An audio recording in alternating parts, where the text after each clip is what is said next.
covering Northern California. You're watching Action News Now, coverage you can count on. A sentence handed down today to a woman who tried to run down a Chico police officer. It is her third felony strike conviction. An arrest in the bombing of the Southern California fertility clinic, even though the bomber himself was killed in the blast. And a new federal report that says California's high-speed rail project has no viable path to completion. New at noon, Congressman Doug LaMalfa is applauding the 315-page report released today by the U.S. Transportation Secretary. LaMalfa says it cites years of mismanagement, missed deadlines, inflated ridership projections, and a $7 billion funding gap.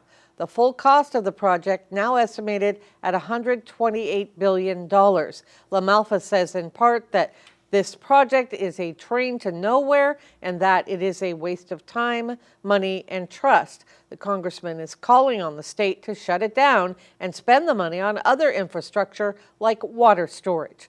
The Department of Transportation has given the state until mid-July to respond before the administration moves to terminate $4 billion in federal grant funding. Also new at noon, a Chico woman sentenced to life in prison this morning for assault on a peace officer, hit and run, and other felony charges. Lorena Gonzalez was arrested September of 2023 after a wild chase in downtown Chico that ended in a standoff. She was also convicted of driving under the influence of cannabis. Gonzalez had 2 prior strikes for committing serious and violent felonies, including a home invasion robbery. This is a live look out from the Snag Hill Alert California camera. You're seeing blue skies and once again, temperatures starting to heat up. For the very latest, we turn to Court Clopping in the Storm Tracker Weather Center. Yeah, that's right. Linda, it is heating up quickly for today. Plenty of sunshine overhead, and we've had some pretty substantial north winds that are drying us out and leaving us with potential for rapid fire spread. So fire danger is elevated today. Now here's the view from the Deer Creek Highway camera. It's up Highway 32 east of Chico looking west over the valley. Plenty of sunshine across the board for us right now at noon. Here's the satellite and radar. We're just seeing sunshine today. Right now, 91 degrees already for Chico. Wind out of the northwest to 18 miles an hour with sunny skies. Redding 87 degrees. North wind to 16 miles an hour. These are sustained winds, not gusts, and this is pretty strong. 90 degrees right now for Red Bluff. Sunshine, north wind to 22 miles an hour. And currently 87 degrees in Orville. Wind out of the northwest to 14 miles an hour. So those winds, pretty substantial still, but they're going to be tapering off into the afternoon. Gusts up to 35 miles an hour this morning. 20 mile an hour gusts by around 5 p.m. Highs mid-90s to low triple digits. Humidity down to as low as 10%. So all around, Linda, fire danger in the high range for today because of how dry it is and how strong our winds are. Coming up in a few minutes, I'll be tracking how strong those winds are going to stay, when we'll see a shift to south winds cooling us down a bit, and what you need to know to plan ahead for that upcoming weekend. All right, thank you, Court. 2 people are lucky to be alive after crashing a car into Whiskeytown Lake overnight. The CHP says a car went into the water near the Whiskeytown Dam early this morning. According to CHP's incident page, everyone got out safely. We have calls in to CHP to learn more about just what happened, and we will keep you updated as we learn more. Red Bluff City Council members voted unanimously last night to censure fellow council member Cody Strzok over ethical complaints filed against him. That means Strzok will be removed from all honorary and ceremonial positions and all committees, and the matter will be forwarded to the DA's office for investigation. The council will also issue a news release warning people to be cautious about dealings with Strzok.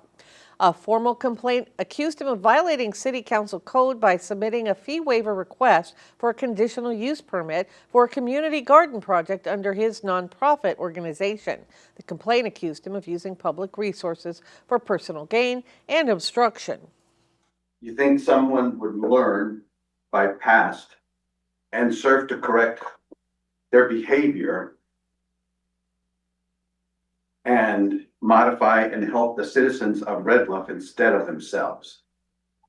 This is my opinion. Everything I state is my opinion. I believe Mr. Strzok has been self-serving. He has been deceitful. And this is what I came to the fact that nobody can trust him. And that makes the point that also the public has a hard time trusting this council. Strzok issued a statement to Action News Now saying, in part, my colleagues will look for any reason to censure me. My community's needs will be met. All involved, including the donors of the land, are aware, informed, supportive, and looking forward to their opening. You can read Strzok's full statement on our website. Just look for this story. The Chico City Council last night approved one of two proposals for staffing Engine 1. Council members gave the go-ahead to the fire chief to hire 3 firefighters and promote 3 fire apparatus engineers and 3 captains. The discussion centered around how to pay for it, including a possible cut to funding for the police department. So I will not support that, Councilmember Holly. I will support funding some firefighters, but not by cutting the police department, as Councilmember Van Overbeek articulately expressed. They are not overstaffed. They are understaffed, and this is what we can afford. I'm not going to cut or at least support cutting anything from the police department to staff the fire department, but I am going to support funding option 2. Option 1 would have allowed hiring 6 new firefighters. The council decided to use money from Measure H and postpone some road projects potentially planned for next year. It will review the budget once again in November to see if there is enough funding to hire the 3 additional firefighters, which would fulfill the first option for staffing. New at noon, police in New York have arrested a man in connection to the bombing of a California fertility clinic. Investigators say the bomber was killed in the explosion, which injured 4 others and caused major damage to the Palm Springs clinic last month. The FBI says 32-year-old Daniel Park of Washington was arrested overnight at JFK Airport. He's suspected of providing the chemicals used to make the explosives. A community in Washington state is grieving after 3 young girls, sisters, were found dead.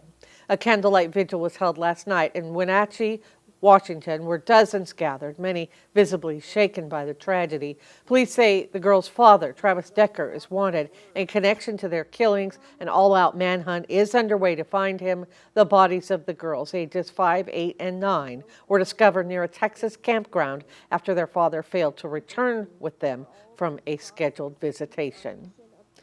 President Trump's new 50% tariffs on steel and aluminum took effect overnight, with trade groups sounding the alarm about the potential impact to consumers. Natalie Brand reports from the White House. From car manufacturing to beverage cans, businesses say they're bracing for the impact of President Trump's doubled tariff on imported steel and aluminum. Trade groups, including the Can Manufacturing Institute, say consumers can expect to pay more. It will be up for retailers and producers to decide ultimately how they adjust their pricing. But what we are seeing in our supply chain will be an increase in cost to produce metal cans, which will then get passed along in the process of production. U.S. steelworkers applauded the president's move. The administration argues it's about securing the future of their industry. He's delivering on his promises to bolster our steel and aluminum industries in this country and to protect those jobs. The White House is also downplaying escalating criticism from Elon Musk over the GOP mega bill that President Trump calls his one big beautiful bill. On social media, Musk slammed the legislation as pork-filled and a disgusting abomination. I think he's flat wrong. I think he's way off on this, and I've told him as much. House Speaker Mike Johnson says he spoke to Musk on Monday. I don't know what happened in 24 hours. Everybody can draw their own conclusions about that, okay? The bill is now in the hands of the Senate, where Majority Leader John Thune says they will proceed at full speed. Natalie Brand, CBS News, the White House. According to the nonpartisan Congressional Budget Office, the bill would cut taxes by $3.7 trillion over the next decade, but would also increase the deficit by more than $2.4 trillion. Happening this weekend, a country fair with a tractor show and tractor pull. A guest joins us next with all the fun details.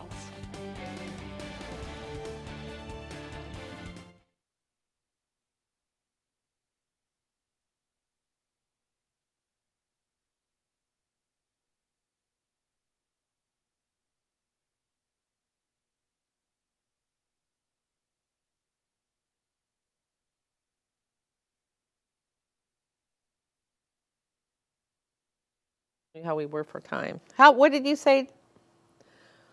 Okay, I think we'll be okay. 10 seconds heavy. I think we'll live. If it's 50, we have to take action. But 10, we can What's heavy, you mean it's running long. running long, yeah. okay. Either light or heavy is how the words we use. 15, you got to make up time. They won't give us, yeah.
A chance to step back in time at the historic Patrick Ranch Museum south of Chico this weekend with the upcoming tractor show and pull and the country fair. Dax Kimmelshoe is here to tell us all about it. Thanks for being with us today. Hey, thanks for having me. Yeah, you guys have been putting this tractor pull and show on for 22 years. That's pretty Yep, impressive. 22 years. Well, this is, give me the name of the club again that's behind Well, it. it's the one that's going to be doing most of the displaying, and it is the Early Days Gas Engine and Tractor Association. Okay. It's a nationwide club, but we're branch 136 of Okay, that. so kind of a chance to take a walk back into time into how farming used to happen with these Exactly. pretty impressive machines, right? Yeah, it advanced farming a lot over the years, and the old equipment is it outlives us all. I mean, we outlive it all, but collectors are are getting older,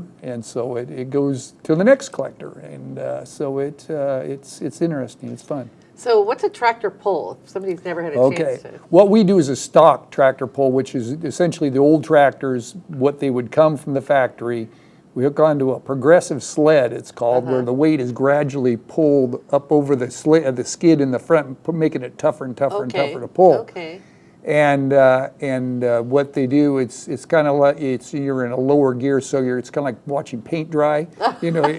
It takes a while, but it's friendly competition. And it kind of shows how strong this machinery really is. Until you break traction or you run out of power. And so the key is to pull as farthest, be the one in a certain weight group that pulls the farthest. Okay. Now that's just part of the activities happening this weekend. It's a country fair, and if you haven't had a chance to visit the beautiful Patrick Ranch, it really is. It's like it's a chance to slow things up a little. And what else is going to be happening? A lot going on. There'll be vendors there. There'll be things for kids to do, farm things, and there'll be tractor displays, and there'll be a parade each day.